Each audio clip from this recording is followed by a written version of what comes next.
परिवेष्टितं ध्यायन् स्तवन् पठन् नाम यः सूर्यकवचं सदा।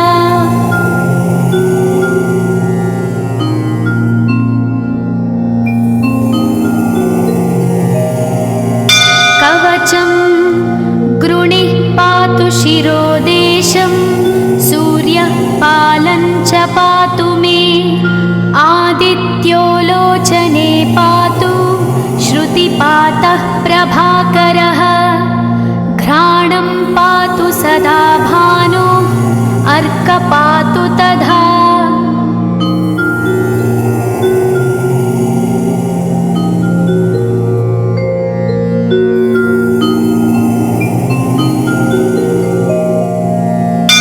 जिह्वं पातु जगन्नाथः कण्ठं पातु विभावसु स्कन्धौ ग्रहपतिः पातु भुजौ पातु प्रभाकरः अहस्करः पातु हस्तौ हृदयं पातु भानुमान्।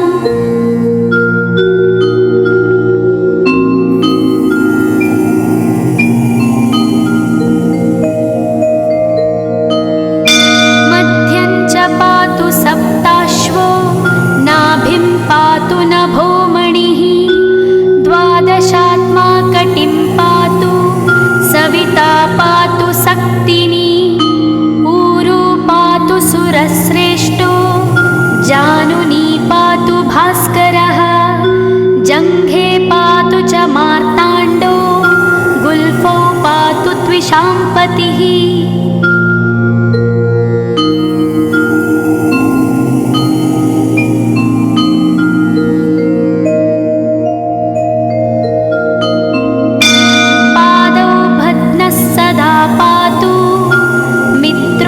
सकलं वपुः वेदत्रयात्मकस्वामिन् नारायण जगत्पते आयतयामं तं कञ्ची द्वेदरूपः प्रभाकरः स्तोत्रेणानेन संतुष्टो बालखिल्यादिभिर्वृतः।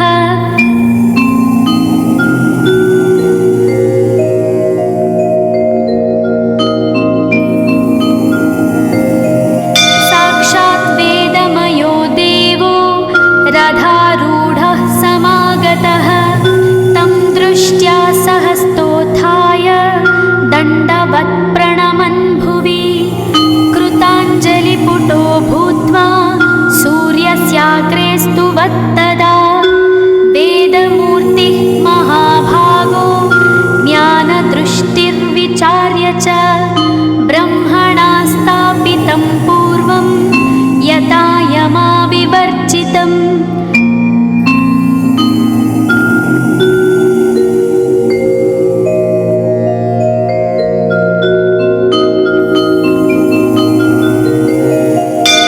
सत्त्वप्रधानं शुक्लाख्यं वेदरूपमनामयं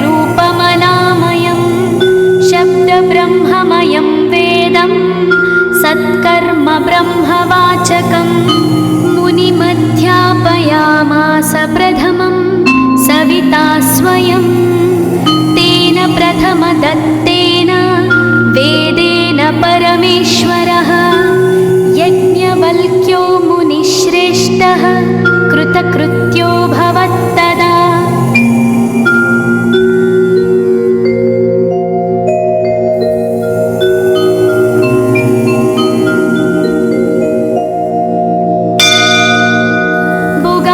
सकलान् वेदान् ज्ञातवान् सूर्यसन्निधौ इदं स्तोत्रं महापुण्यं पवित्रं पापनाशनं यः पठेच्छृणुयाद्वापि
विवृतं देवसुरैः सदा वन्द्यं ग्रहैश्च परिवेष्टितं ध्यायन् स्तवन् पठन् नाम यः सूर्यकवचं सदा।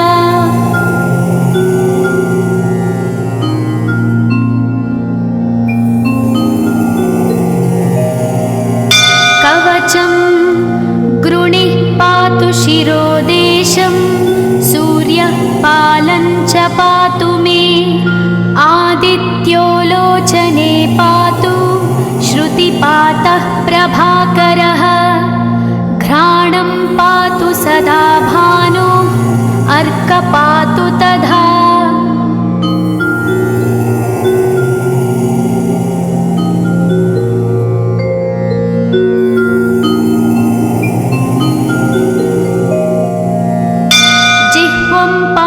जगन्नाथः कण्ठं पातु विभावसु स्कन्धौ ग्रहपतिः पातु भुजौ पातु प्रभाकरः अहस्करः पातु हस्तौ हृदयं पातु भानुमान्।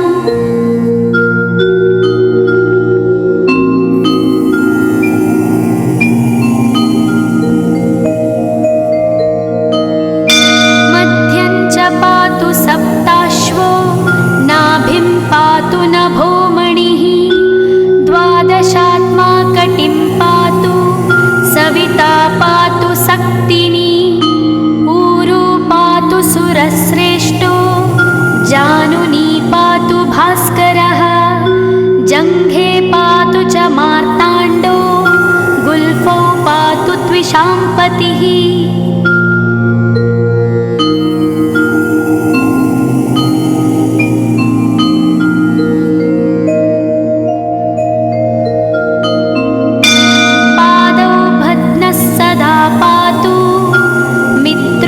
सकलं वपुः वेदत्रयात्मकस्वामिन् नारायण जगत्पते आयतयामं तं कञ्ची द्वेदरूपः प्रभाकरः स्तोत्रेणानेन सन्तुष्टो बालखिल्यादिभिर्वृतः।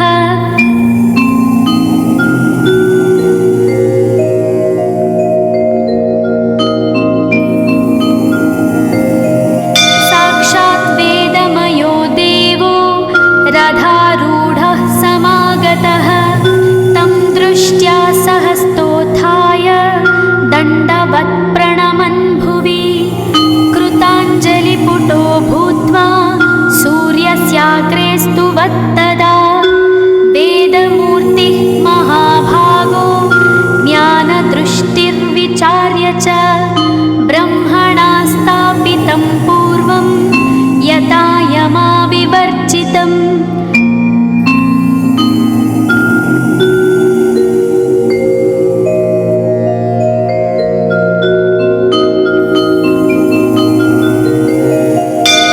सत्त्वप्रधानं शुक्लाख्यं वेदरूपमनामयं शब्दब्रह्ममयं वेदं सत्कर्म ब्रह्मवाचकं मुनिमध्यापयामास प्रथमं सविता स्वयं तेन प्रथमदत्तेन वेदेन परमेश्वरः यज्ञवल्क्यो मुनिश्रेष्ठः कृतकृत्यो भवत्तदा।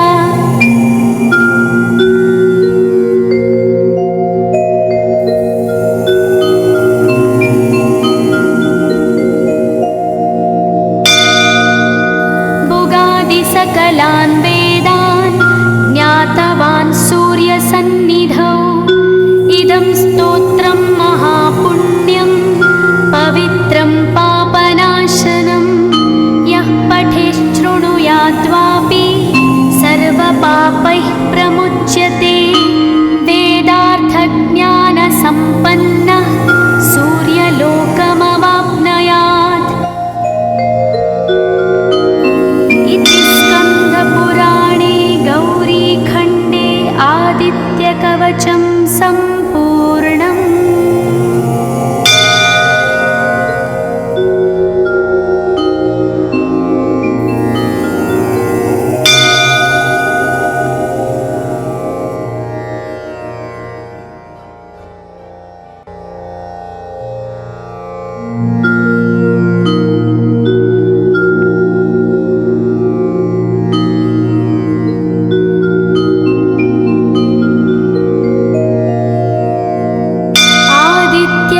कवचं ध्यानम् उदयाचलमागत्य वेदरूपमनामयं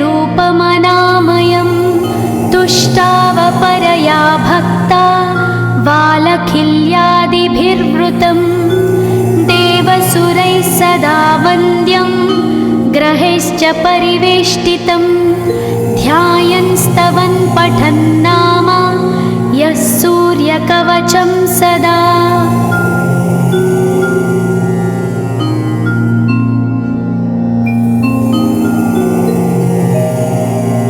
कवचं गृणिः पातु शिरोदेशं सूर्यः पालं च पातु मे आदित्यो लोचने पातु श्रुतिपातः प्रभाकरः घ्राणं पातु सदा भानु अर्क पातु तथा।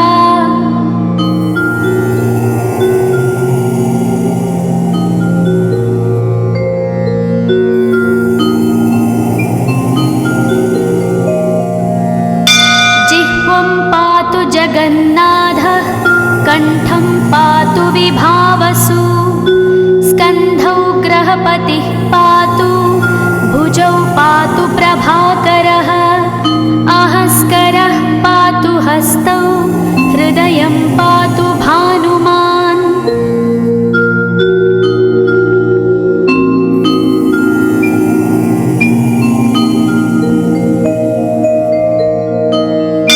मध्यं च पातु सप्ताश्वो नाभिं पातु नभोमणिः द्वादशात्मा कटिं पातु सविता पातु सक्तिनी ऊरू पातु सुरश्रेष्ठो जानुनी पातु भास्करः जङ्घे पातु च मार्ताण्डो गुल्फौ पातु त्विषाम्पतिः।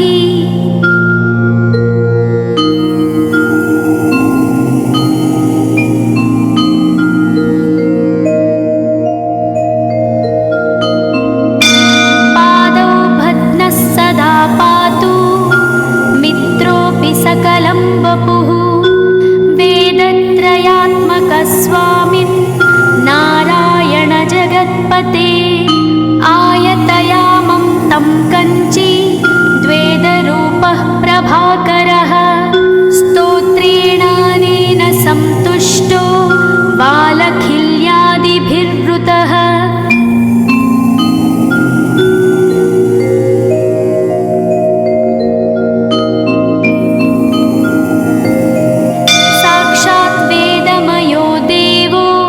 रथारूढः समागतः तं दृष्ट्या सहस्तोत्थाय दण्डवत् प्रणमन् भुवि कृताञ्जलिपुटो भूत्वा सूर्यस्याग्रे स्तुवत्तदा वेदमूर्तिः महाभागो ज्ञानदृष्टिर्विचार्य च ब्रह्मणा स्थापितं पूर्वं यथा यमाविवर्जितम्।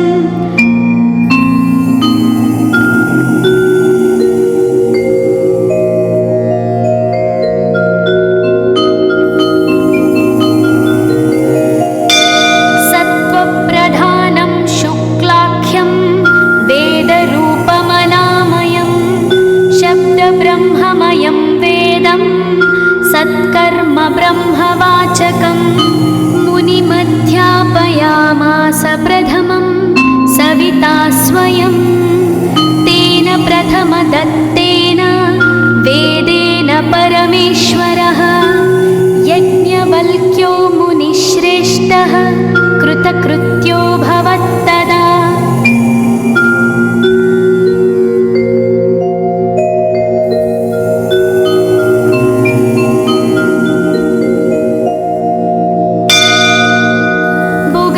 सकलान् वेदान् ज्ञातवान् सूर्यसन्निधौ इदं स्तोत्रं महापुण्यं पवित्रं पापनाशनं यः पठेच्छृणुयात्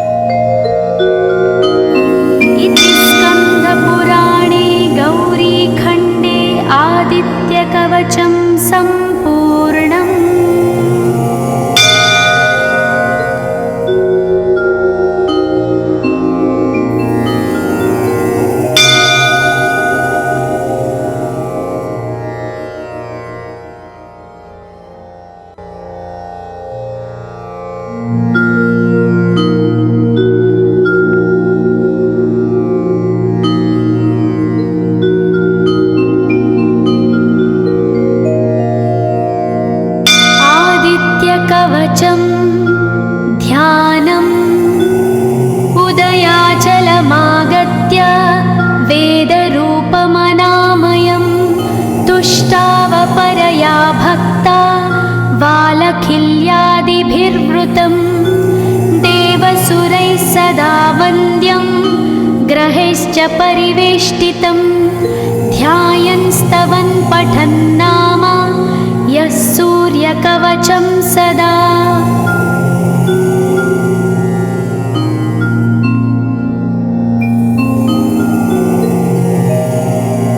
कवचं गृणिः पातु शिरोदेशं सूर्यः पालं च पातु मे आदित्यो लोचने पातु श्रुतिपातः प्रभाकरः घ्राणं पातु सदा भानो अर्क पातु तथा।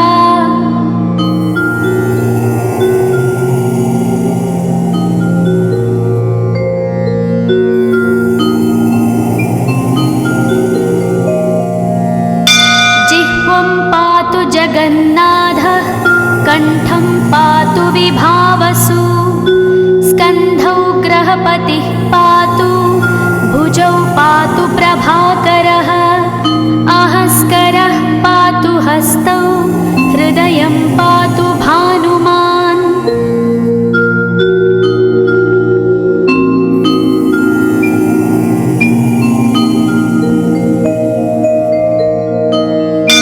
मध्यं च पातु सप्ताश्वो नाभिं पातु नभोमणिः द्वादशात्मा कटिं पातु सविता पातु सक्तिनी ऊरू पातु सुरश्रेष्ठो जानुनी पातु भास्करः जङ्घे पातु च मार्ताण्डो गुल्फौ पातु त्विषाम्पतिः।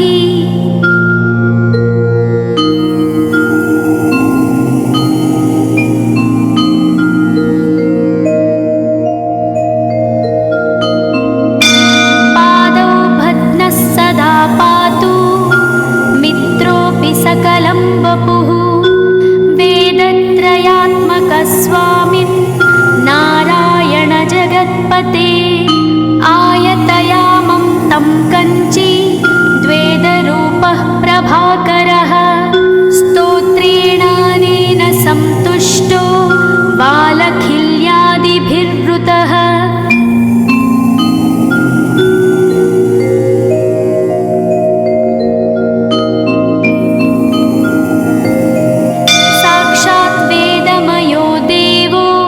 रथारूढः समागतः तं दृष्ट्या सहस्तोत्थाय दण्डवत् प्रणमन् भुवि कृताञ्जलिपुटो भूत्वा सूर्यस्याग्रे स्तुवत्तदा वेदमूर्तिः महाभागो ज्ञानदृष्टिर्विचार्य च ब्रह्मणा स्थापितं पूर्वं यथा यमाविवर्जितम्।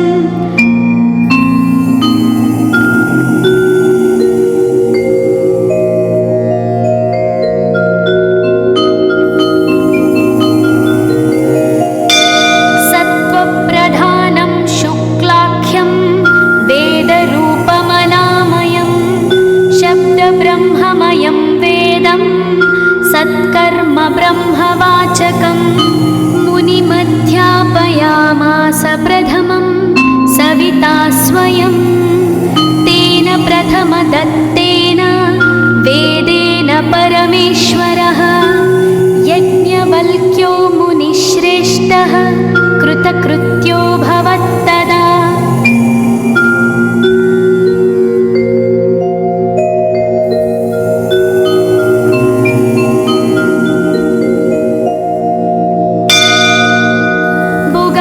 सकलान् वेदान् ज्ञातवान् सूर्यसन्निधौ इदं स्तोत्रं महापुण्यं पवित्रं पापनाशनं यः पठेच्छृणुयाद्वापि सर्वपापैः प्रमुच्यते वेदार्थज्ञानसम्पन्नः सूर्यलोकमवाप्नुयात्।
सदा वन्द्यं ग्रहैश्च परिवेष्टितं ध्यायन् स्तवन् पठन् नाम यः सूर्यकवचं सदा।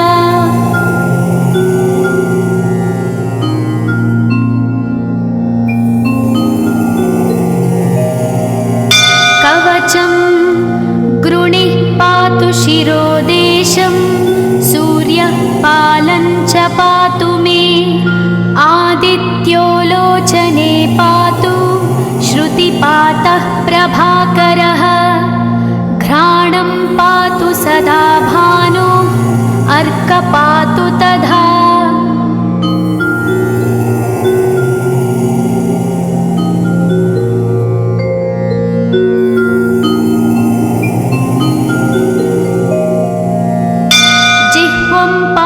जगन्नाथः कण्ठं पातु विभावसु स्कन्धौ ग्रहपतिः पातु भुजौ पातु प्रभाकरः अहस्करः पातु हस्तौ हृदयं पातु भानुमान्।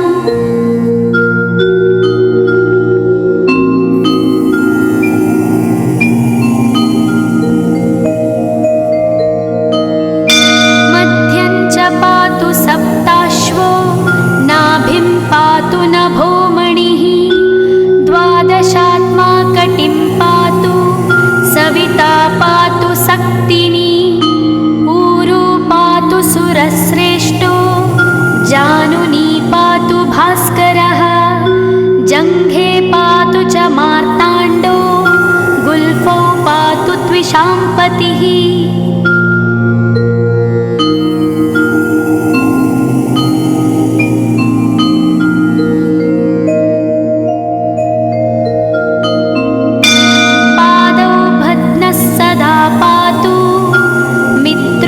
सकलं वपुः वेदत्रयात्मकस्वामिन् नारायण जगत्पते आयतयामं तं कञ्ची द्वेदरूपः प्रभाकरः स्तोत्रेणानेन सन्तुष्टो बालखिल्यादिभिर्वृतः।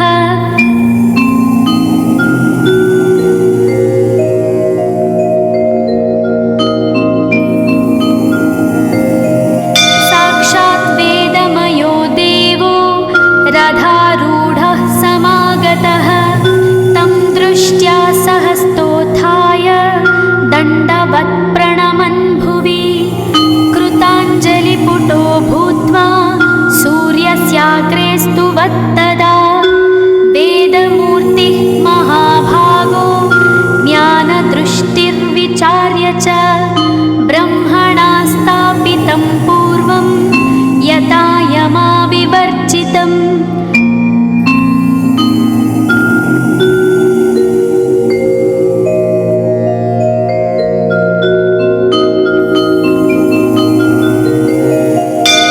सत्त्वप्रधानं शुक्लाख्यं वेदरूपमनामयं शब्दब्रह्ममयं वेदं सत्कर्म ब्रह्मवाचकम् मुनिमध्यापयामास प्रथमं सविता स्वयं तेन प्रथमदत्तेन वेदेन परमेश्वरः यज्ञवल्क्यो मुनिश्रेष्ठः कृतकृत्यो भवत्तदा।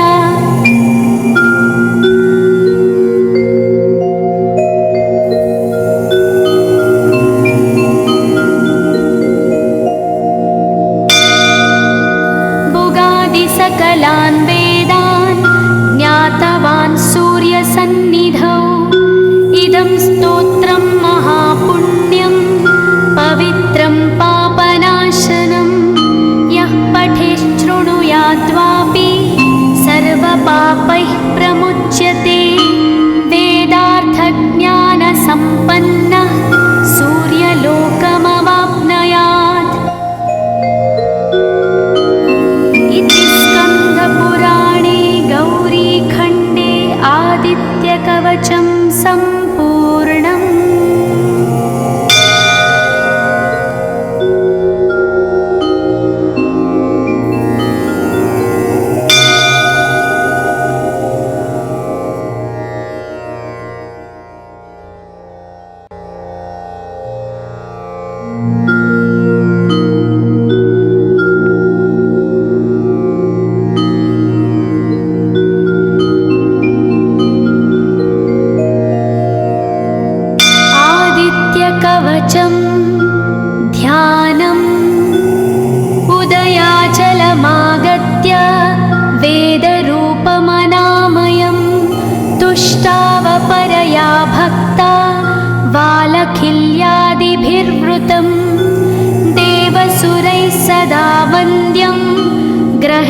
परिवेष्टितं ध्यायन् स्तवन् पठन् नाम यः सूर्यकवचं सदा।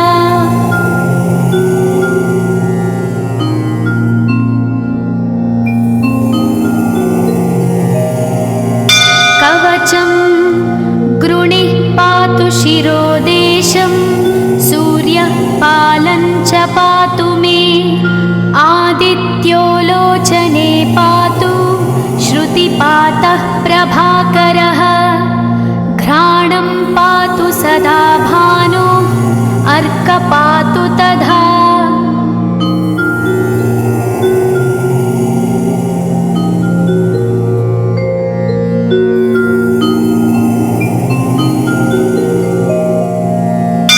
जिह्वं पातु जगन्नाथः कण्ठं पातु विभावसु स्कन्धौ ग्रहपतिः पातु भुजौ पातु प्रभाकरः अहस्करः पातु हस्तौ हृदयं पातु भानुमान्।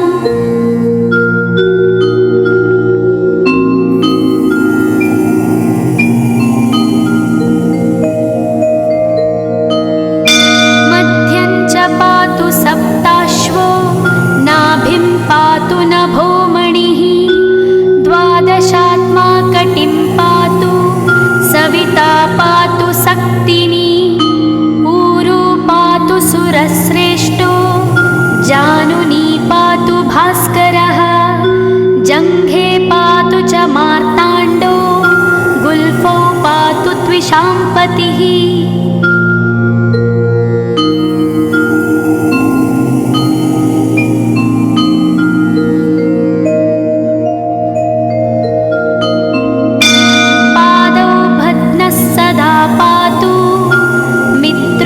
सकलं वपुः वेदत्रयात्मकस्वामिन् नारायण जगत्पते आयतयामं तं कञ्ची द्वेदरूपः प्रभाकरः स्तोत्रेणानेन संतुष्टो बालखिल्यादिभिर्वृतः।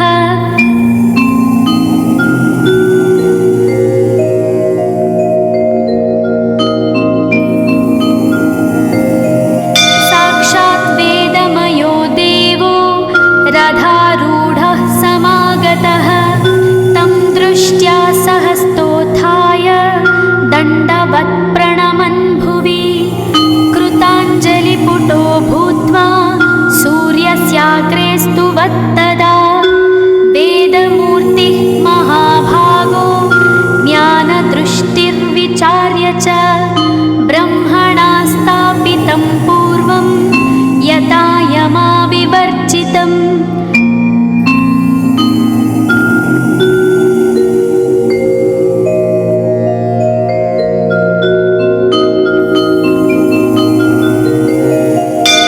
सत्त्वप्रधानं शुक्लाख्यं वेदरूपमनामयं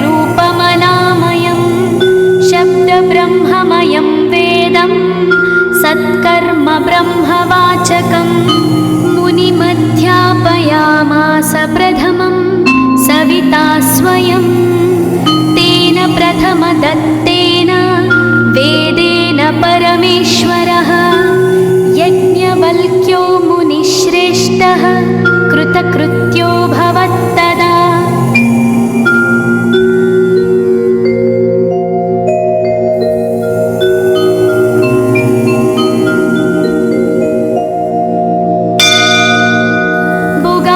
सकलान् वेदान् ज्ञातवान् सूर्यसन्निधौ इदं स्तोत्रं महापुण्यं पवित्रं पापनाशनं यः पठेच्छृणुयाद्वापि सर्वपापैः प्रमुच्यते वेदार्थज्ञानसम्पन्नः सूर्यलोकमवाप्नुयात्। इति स्कन्दपुराणे गौरीखण्डे आदित्यकवचं सम्पूर्णम्।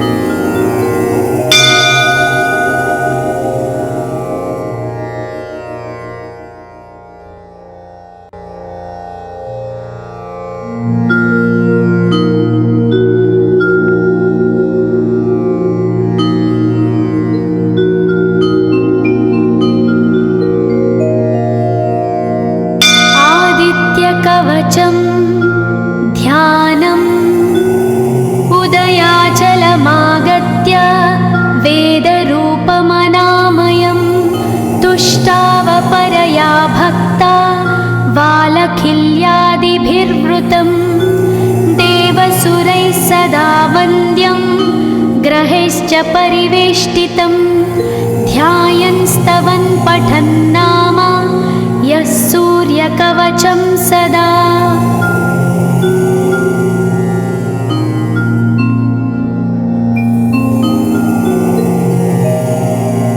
कवचं गृणिः पातु शिरोदेशं सूर्यः पालं च पातु मे आदित्यो लोचने पातु श्रुतिपातः प्रभाकरः घ्राणं पातु सदा भानो अर्क पातु तथा।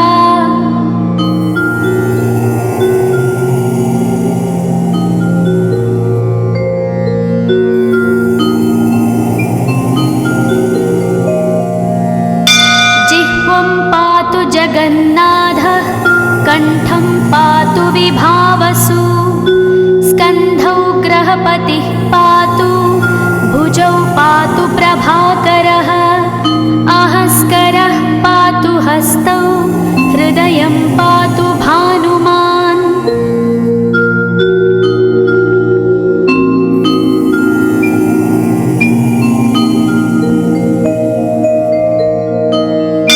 मध्यं च पातु सप्ताश्वो नाभिं पातु नभोमणिः द्वादशात्मा कटिं पातु सविता पातु सक्तिनी ऊरू पातु सुरश्रेष्ठो जानुनी पातु भास्करः जङ्घे पातु च मार्ताण्डो गुल्फौ पातु त्विषाम्पतिः।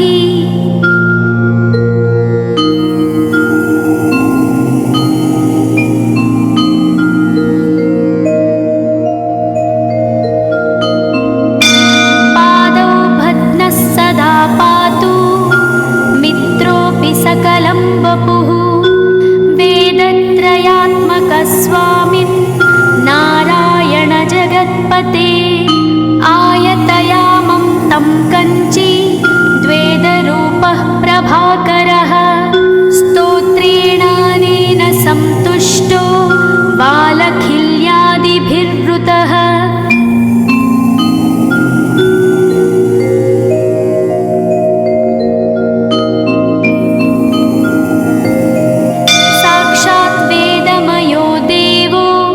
रथारूढः समागतः तं दृष्ट्या सहस्तोत्थाय दण्डवत् प्रणमन् भुवि कृताञ्जलिपुटो भूत्वा सूर्यस्याग्रे स्तुवत्तदा वेदमूर्तिः महाभागो ज्ञानदृष्टिर्विचार्य च ब्रह्मणा स्थापितं पूर्वं यथा यमाविवर्जितम्।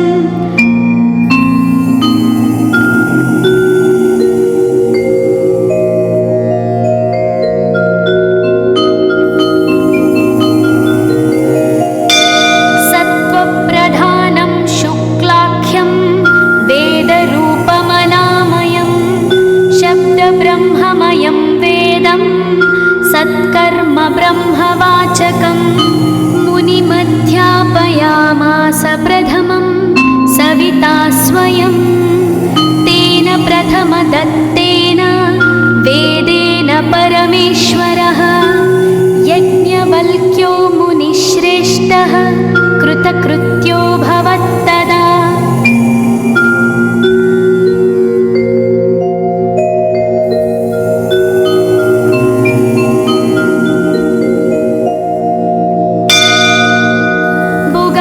सकलान् वेदान् ज्ञातवान् सूर्यसन्निधौ इदं स्तोत्रं महापुण्यं पवित्रं पापनाशनं यः पठेच्छृणुयाद्वापि सर्वपापैः प्रमुच्यते वेदार्थज्ञानसम्पन्नः सूर्यलोकमवाप्नुयात्।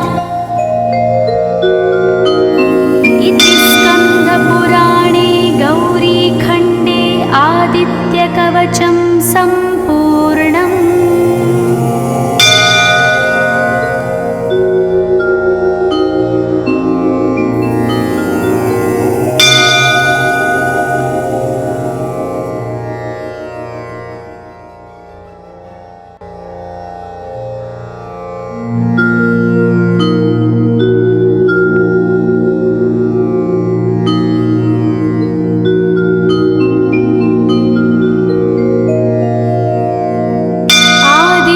कवचं ध्यानम् उदयाचलमागत्य वेदरूपमनामयं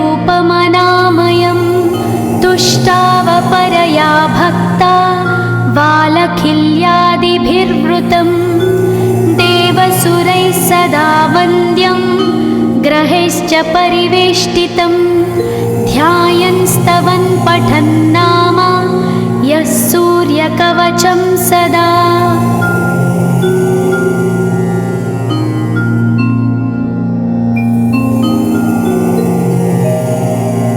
कवचं गृणिः पातु शिरोदेशं सूर्यः पालं च पातु मे आदित्यो लोचने पातु श्रुतिपातः प्रभाकरः घ्राणं पातु सदा भानो अर्क पातु तथा।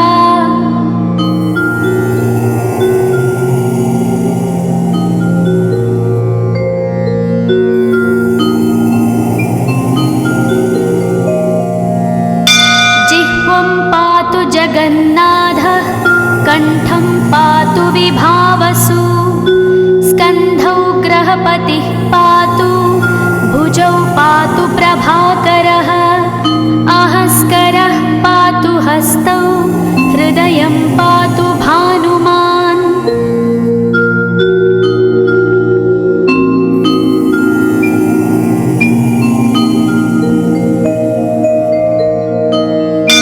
मध्यं च पातु सप्ताश्वो नाभिं पातु नभोमणिः द्वादशात्मा कटिं पातु सविता पातु सक्तिनी ऊरू पातु सुरश्रेष्ठो जानुनी पातु भास्करः जङ्घे पातु च मार्ताण्डो गुल्फौ पातु त्विषाम्पतिः।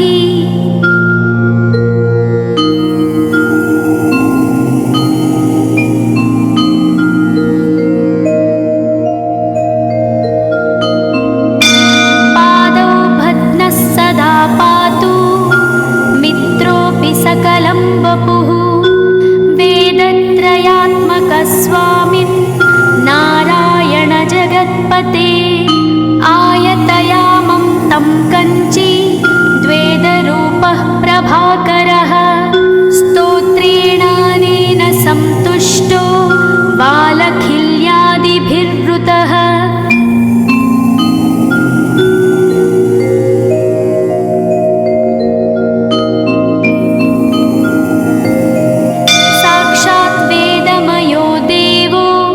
रथारूढः समागतः तं दृष्ट्या सहस्तोत्थाय दण्डवत् प्रणमन् भुवि कृताञ्जलिपुटो भूत्वा सूर्यस्याग्रे स्तुवत्तदा वेदमूर्तिः महाभागो ज्ञानदृष्टिर्विचार्य च ब्रह्मणा स्थापितं पूर्वं यथा यमाविवर्जितम्।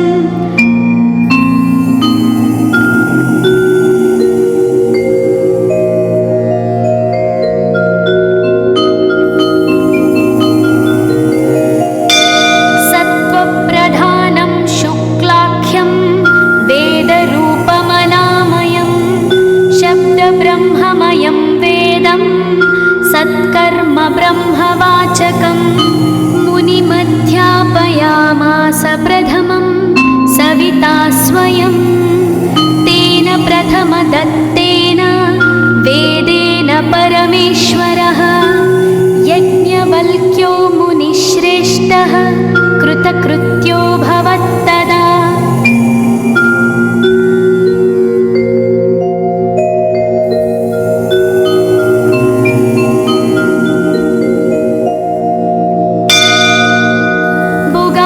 सकलान् वेदान् ज्ञातवान् सूर्यसन्निधौ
बालखिल्यादिभिर्वृतं देवसुरैः सदा वन्द्यं ग्रहैश्च परिवेष्टितं ध्यायन् स्तवन् पठन् नाम यः सूर्यकवचं सदा।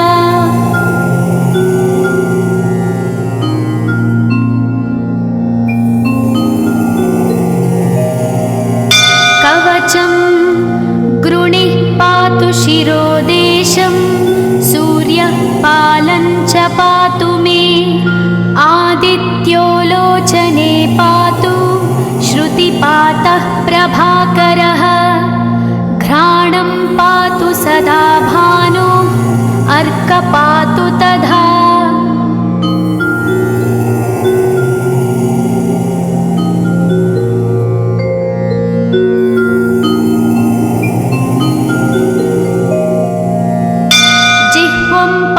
जगन्नाथः कण्ठं पातु विभावसु स्कन्धौ ग्रहपतिः पातु भुजौ पातु प्रभाकरः अहस्करः पातु हस्तौ हृदयं पातु भानुमान्।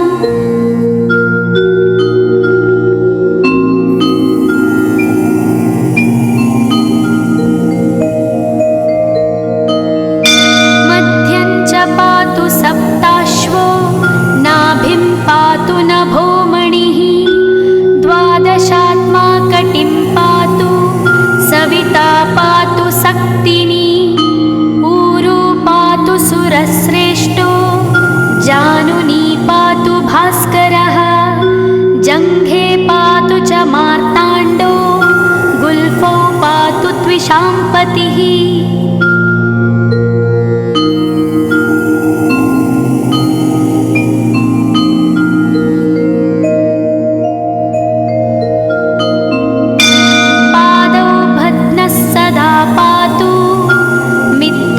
सकलं वपुः वेदत्रयात्मकस्वामिन् नारायण जगत्पते आयतयामं तं कञ्ची द्वेदरूपः प्रभाकरः स्तोत्रेणानेन सन्तुष्टो बालखिल्यादिभिर्वृतः।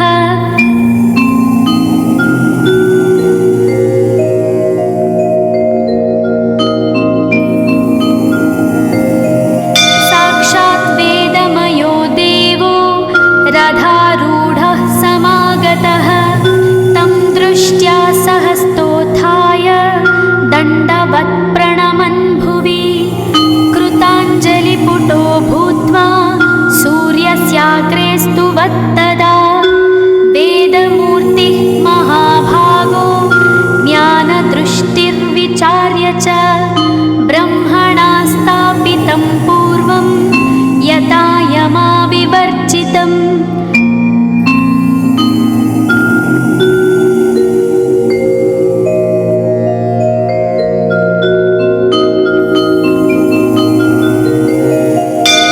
सत्त्वप्रधानं शुक्लाख्यं वेदरूपमनामयं शब्दब्रह्ममयं वेदं सत्कर्म ब्रह्मवाचकं मुनिमध्यापयामास प्रथमं सविता स्वयं तेन प्रथमदत्तेन वेदेन परमेश्वरः यज्ञवल्क्यो मुनिश्रेष्ठः कृतकृत्यो भवत्तदा।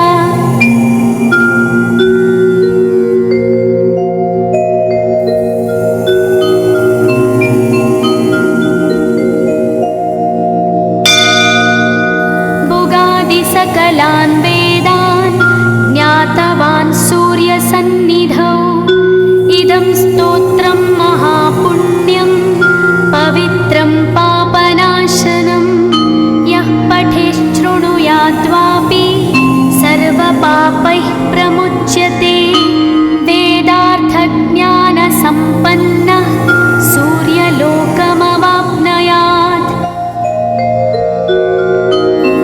इति स्कन्दपुराणे गौरीखण्डे आदित्यकवचं